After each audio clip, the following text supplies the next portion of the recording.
In the rich and layered history of the Telugu people, few events resonate as powerfully as the Palanadu War. This conflict was not merely a struggle for a throne or a piece of land. It was a profound clash of ideologies, a societal upheaval that questioned the very foundations of the established order. Often called the Andhra Mahabharata, this war, which took place in the 12th century, mirrors the epic tale of the Pandavas and Kauravas in its themes of family rivalry, political intrigue, and moral righteousness. It stands as a monumental event in the annals of Andhra Pradesh, a story of great heroes, tragic betrayals, and a visionary's dream for a more equal society.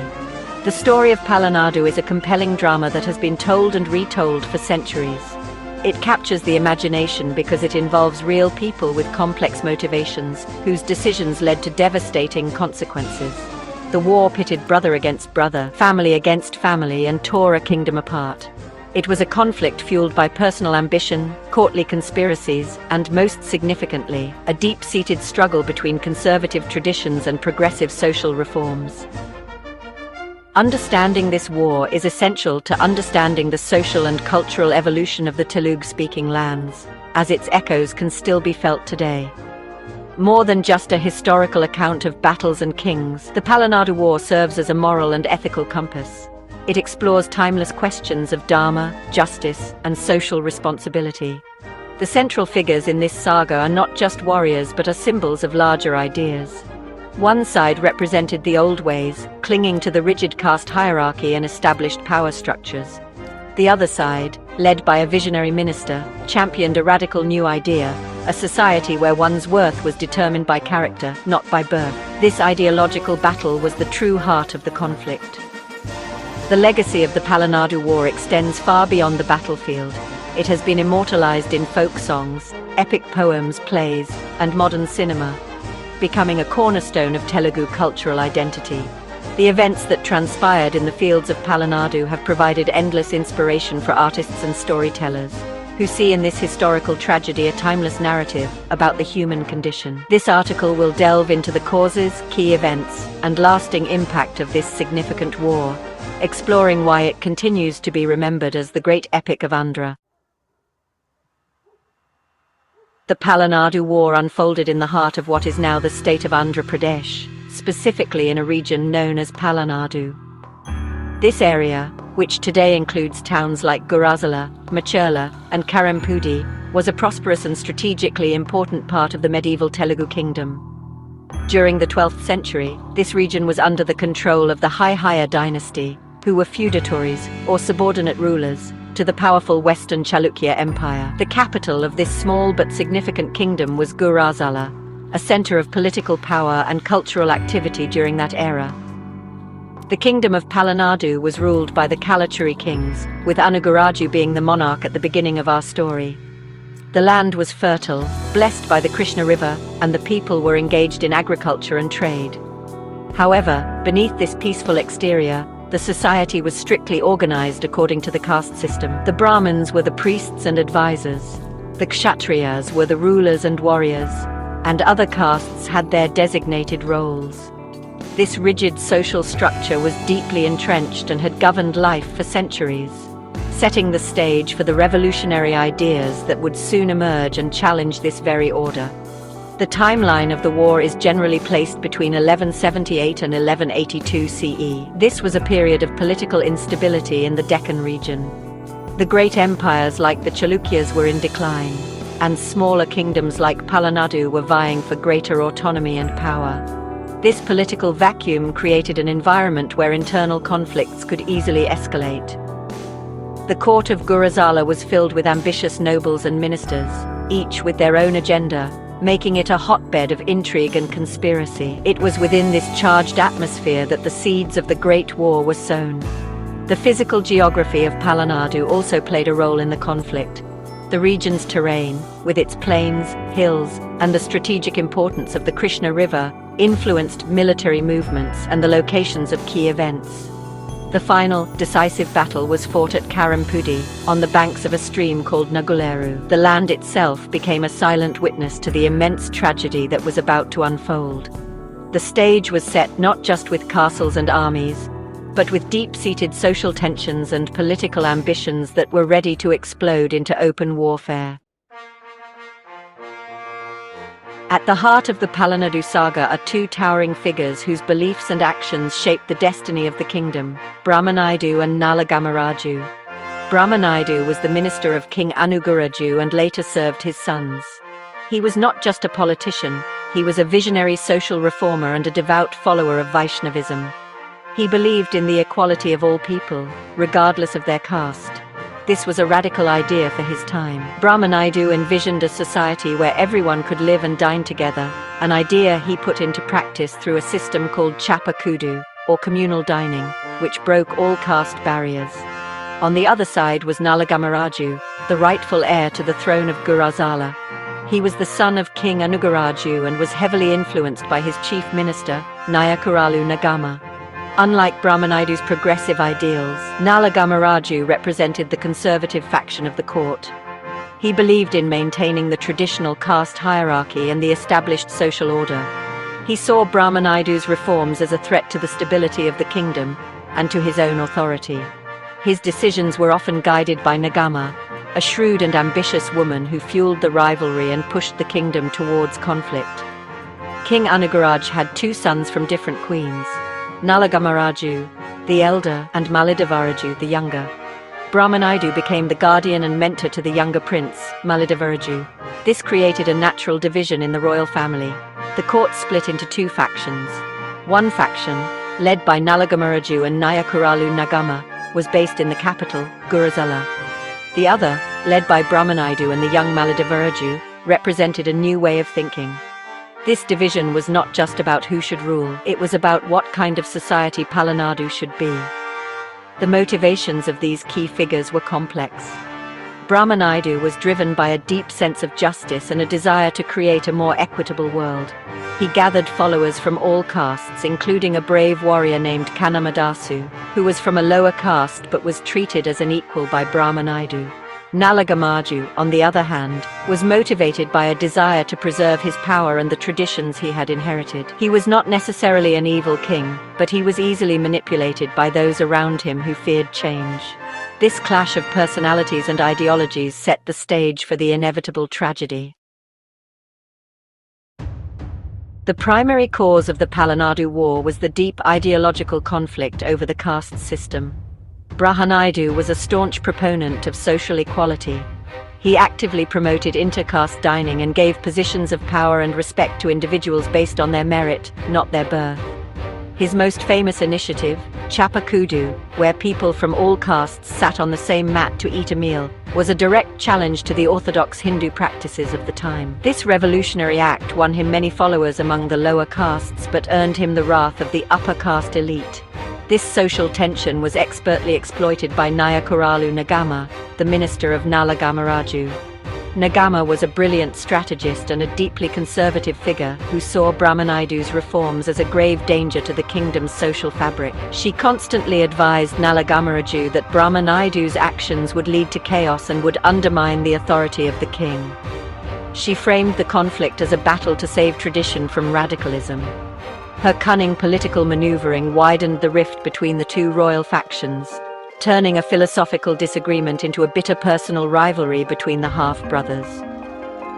The political conspiracy deepened after the death of King Anugaraju. As per tradition, the elder son, Nalagamaraju, ascended the throne at Gurazala.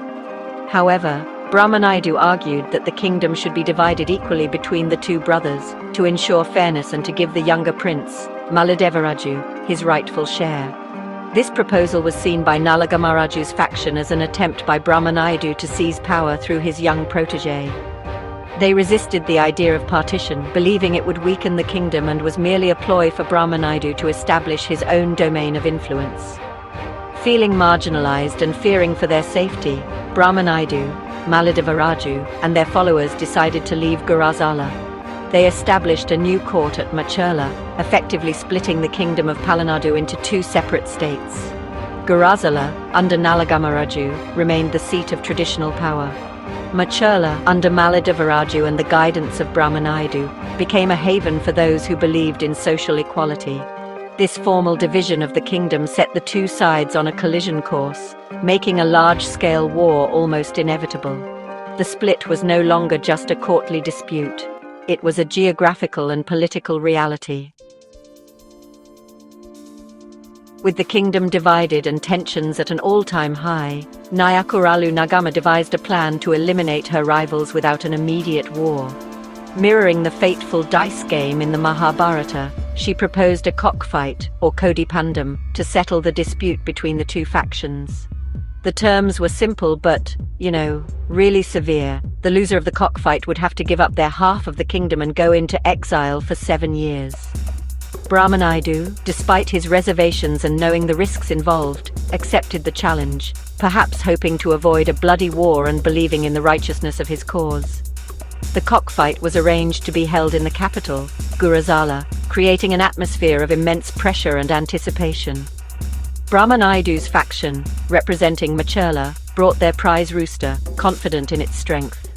Nalagamaraju's faction, representing Guruzala, also had a champion bird.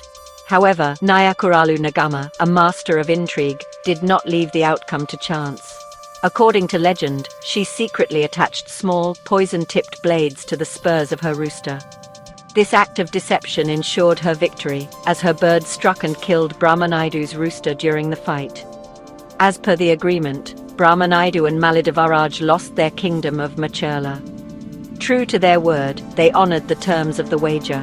Along with their families and loyal followers, they left Palanadu and went into a 7-year exile in the forests. During this period, they faced many hardships but remained united by their shared ideals and loyalty to Brahmanaidu's vision. They lived a simple life, waiting for the day they could return and reclaim their rightful home. This period of exile only strengthened their resolve and their bonds of community. When the 7 years of exile were over, Brahmanaidu sent an envoy to Nalagamaraju, requesting the return of their kingdom as promised. However, influenced by Nayakuralu Nagama, Nalagamaraju refused to honor the agreement. He denied their claim and made it clear that he would not give back Macherla. This blatant betrayal was the final provocation. It left Brahmanaidu and his followers with no other option but to fight for their rights. The refusal to return the kingdom after the exile was the direct trigger that led to the declaration of the Great Palanadu War. With all diplomatic avenues exhausted, the two armies prepared for a confrontation that would decide the fate of Palanadu. The forces of Macherla, led by Brahmanaidu and Malidavaraju, marched towards Guruzala. The armies of Guruzala, commanded by Nalagamaraju and Nayakuralu Nagama, met them on the battlefield. The chosen site for this epic clash was Karempudi, a location that would forever be etched in Telugu history as a place of immense bravery and tragic loss. The battle that ensued was ferocious, involving not just trained soldiers but also common people who fought for their beliefs. The Battle of Karempudi was not just a fight between two armies, it was a war that involved every segment of society. Brahmanaidu's army was unique because it included warriors from all castes, fighting side by side. One of the most celebrated heroes of the war was Balachandradu, Brahmanaidu's own son. A young and valiant warrior, he fought with incredible courage but was tragically killed in the battle, becoming a symbol of youthful sacrifice. On the other side, the army of Nalagamaraju also had its share of brave warriors, fighting to defend their king and their way of life. The war raged for days, with immense casualties on both sides. The fighting was brutal, and the field of Karempudi was soaked with the blood of thousands. The conflict saw the death of nearly all the major leaders and warriors from both factions. Maladevaraju, the young prince of Macherla, was killed. Nalagamaraju's key commanders also fell. The war was so devastating that it is said to have wiped out an entire generation of men from the Palanadu region, leaving behind a land of widows and orphans. It was a victory for no one, but a tragedy for everyone.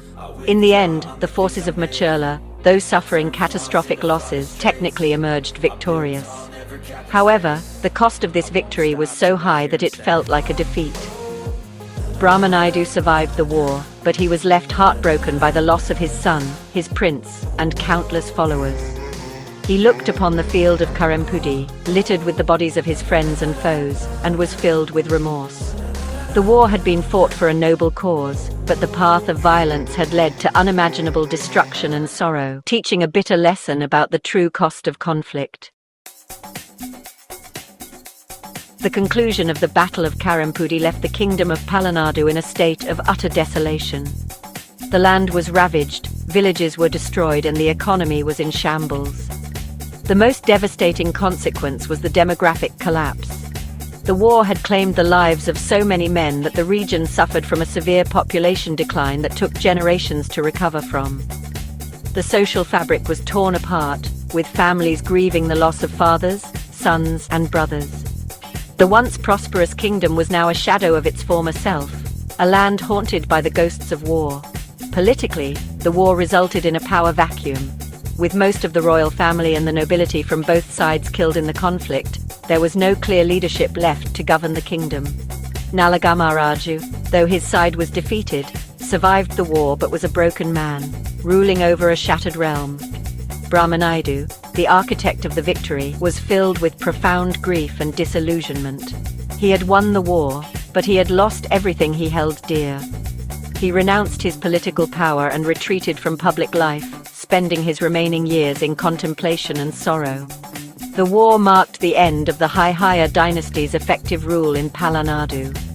The immense loss of life and resources weakened the kingdom so much that it could no longer maintain its independence. In the years that followed, the region was absorbed into the larger and more powerful Kakatiya Empire, which was rising to prominence in the Telugu lands. The tragic story of Palanadu served as a cautionary tale for other regional rulers about the destructive consequences of internal division and fraternal conflict. The war effectively erased a kingdom from the political map of medieval India. In the long term, the war left a deep psychological scar on the people of the region. The memory of the carnage was passed down through generations, preserved in folk tales and songs that lamented the great loss of life. Memorial stones, known as Virakalu, were erected in Karampudi and surrounding areas to honor the heroes who fell in battle. These stones stand today as silent reminders of the immense tragedy. The aftermath of the war was not one of glory or triumph, but one of profound sadness and a collective sense of loss that would define the identity of Palanadu for centuries to come. Despite the immense tragedy of the war, the social ideals championed by Brahmanaidu did not die with the warriors on the battlefield of Karampudi. His revolutionary vision of a casteless society left a lasting impact on the social consciousness of the Telugu people. The concept of Chapa Kudu, or communal dining, became a powerful symbol of social equality. While the rigid caste system was not dismantled overnight, Brahmanaidu's teachings planted a seed of reform that would continue to inspire future social movements in Andhra. He demonstrated that an alternative social order, based on human dignity rather than birth, was possible. Brahmanaidu's efforts to uplift the lower castes and integrate them into the mainstream of society were particularly significant. His trust in warriors like Kannamadasu, who hailed from a marginalized community, set a powerful precedent. The war, in a way, became a struggle for the rights and dignity of these oppressed groups. The story of Palanadu is often cited as an early example of a fight against caste-based discrimination in southern India. It provided a historical and cultural narrative for later reformers who sought to challenge the injustices of the caste system, making Brahmanaidu a pioneering figure in the history of social justice in the region. The war also had a significant impact on religious life in the region. Brahmanaidu was a proponent of Vaishnavism, a sect of Hinduism that often promoted more egalitarian values compared to the orthodox traditions of the time. The conflict was, in part, a clash between this more inclusive Vaishnavite ideology and the conservative, caste-based Shaivite traditions supported by Naya Kuralu Nagama's faction. The legacy of the war helped in the spread and popularization of Vaishnavism in the Palanadu region, with many temples and traditions reflecting this influence even today. However, the legacy of Brahmanaidu's reforms is complex. The sheer violence of the war led many to associate his ideals with conflict and destruction, which may have slowed their widespread adoption. The orthodox forces, though defeated in battle, did not simply disappear. The struggle between conservative and progressive values continued long after the war ended. Nevertheless, Brahmanaidu's vision endured as a powerful counter-narrative to the established hierarchy. He remains a celebrated figure, remembered not just as a minister, but as a Mahatma of his time who dared to dream of a more just and equal society. The Palanadu War's profound impact on society ensured its immortalization in Telugu culture. Its story was too powerful to be forgotten and quickly became the subject of a rich body of literature. The most important work is the Palnati Veera Charitra, an epic poem attributed to the renowned 14th century poet Srinatha. This text compiled and gave a literary form to the various folk ballads and oral traditions that had been circulating for generations. Srinatha's work framed the war as a grand epic, solidifying its status as the Andhra Mahabharata and ensuring that the deeds of its heroes would be remembered forever. The story was not confined to scholarly texts. It thrived in the oral traditions of the common people. It became a popular subject for Burra Katha, a traditional form of narrative storytelling in Andhra Pradesh. Traveling bards and performers would narrate the dramatic tale of the war, with its heroes and villains, to village audiences, often through song and dance. These performances kept the memory of the war alive in the collective consciousness of the Telugu people, making figures like Brahmanaidu, Balachandrudu, and Nayakula Nagama household names. The war became a part of the living folklore of the land. In the 20th century, the saga of Palanadu found a new medium in cinema. The dramatic plot, with its larger-than-life characters and epic conflict, was perfectly suited for the silver screen. Several films have been made on the subject, with the most famous being Palnati Yuddham from 1947 and its 1966 remake starring N.T. Rama Rao. These films brought the story to a mass audience, visualizing the grandeur and tragedy of the war. They portrayed Brahmanaidu as a righteous social reformer and Nayakuralu Nagama as a cunning antagonist, shaping the popular perception of these historical figures for modern generations. In conclusion, the Palanadu War remains one of the most significant events in Andhra's history, a powerful tale of social conflict, political intrigue, and immense sacrifice. Its legacy is not just in the ruins of a lost kingdom, but in the enduring ideals of social justice it championed. By challenging the caste system, it sparked a conversation about equality that continues to this day. Through epic poems, folk ballads, and classic films, the Andhra Mahabharata has transcended its historical context to become a timeless story about the eternal struggle between tradition and change, injustice and righteousness, making it a vital part of Telugu identity and heritage.